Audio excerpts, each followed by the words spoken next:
تو آپ صلی اللہ علیہ وسلم نے ارشاد فرمایا نہیں، میری امت کے مفلس وہ ہیں، وقال ان المفلس من امتی یوم القیامت بصلاۃ وصیام وزکات ویاتی قد شتم هذا وقذف هذا واكل مال هذا وسفك دم هذا وضرب هذا ويؤتى هذا من حسناته وهذا من حسناته فإن فنيت حسنات قبل أن يقضى عليه أخذ من خطاياهم فطرها ثم خطاياهم فطرها من النار۔ آپ صلی اللہ علیہ وسلم نے ارشاد فرمایا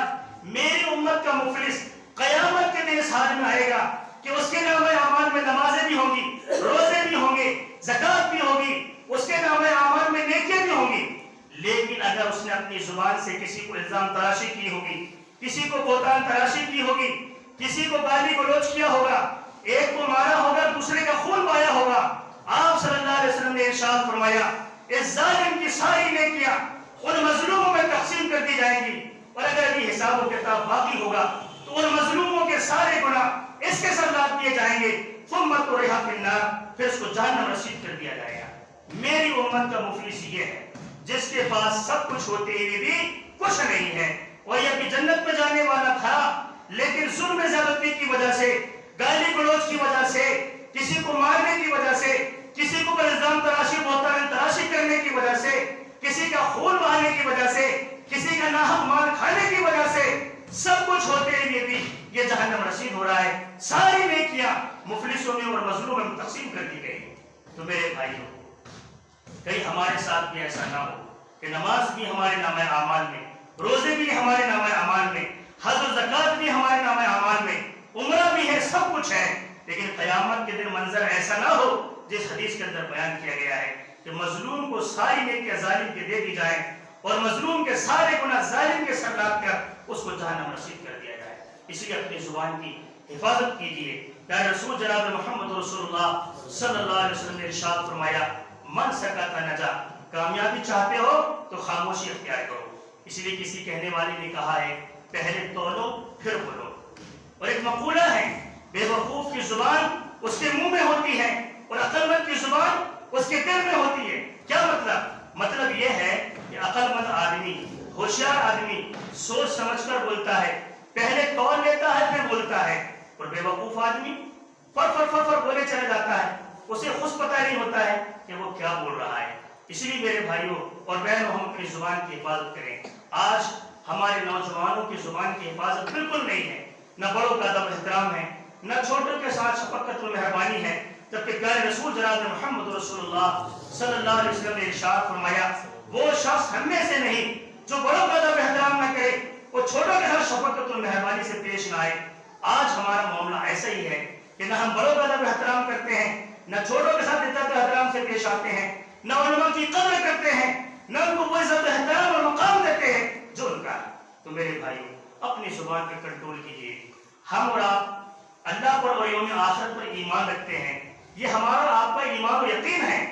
ہم اس اللہ پر ایمان لائے ہیں، اس کی عبادت کر رہے ہیں، اس کی اطاعت کر رہے ہیں، اس کے مطیع فرمانبردار ہیں، اور ہمارا آپ کا اس بات پر بھی ایمان ہے کہ قیامت آنے والی ہے، حساب و کتاب ہونے والا ہے، حشر و نشر برپا ہونے والا ہے۔ ہم سب کا ایمان ہے، ہمارے ایمان میں مضبوطی آنا چاہیے۔ پیارے رسول جناب محمد رسول اللہ صلی اللہ علیہ وسلم نے ارشاد فرمایا، سیدنا ابو ہریرہ رضی اللہ تعالیٰ عنہ کی روایت میں ہے، من کان یؤمن باللہ والیوم الآخر فلیکرم ضیفہ ومن کان یؤمن باللہ والیوم الآخر فلیقل خیرا او لیصمت، من کان یؤمن باللہ والیوم الآخر فلا یؤذ جارہ۔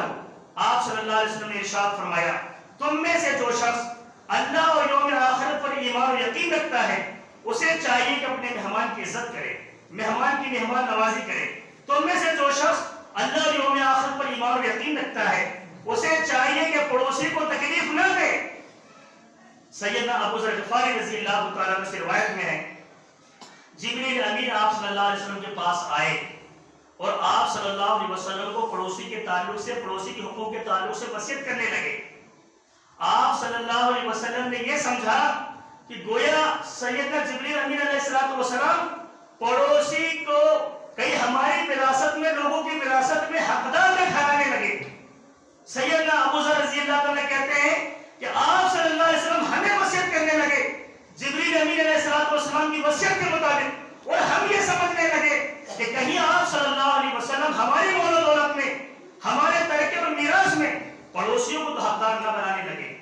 اتنا عظیم مرتبہ ہے پڑوسیوں کا. لیکن آج افسوس کے ساتھ یہ کہنا پڑتا ہے کہ ہمارا پڑوسی ہماری زبان سے محفوظ نہیں ہے، ہمارا پڑوسی ہمارے ہاتھ سے محفوظ نہیں ہے، ہمارا پڑوسی ہماری حرکتوں سے محفوظ نہیں ہے. آپ صلی اللہ علیہ وسلم نے ارشاد فرمایا المسلم من سلم المسلمون من لسانه ويده.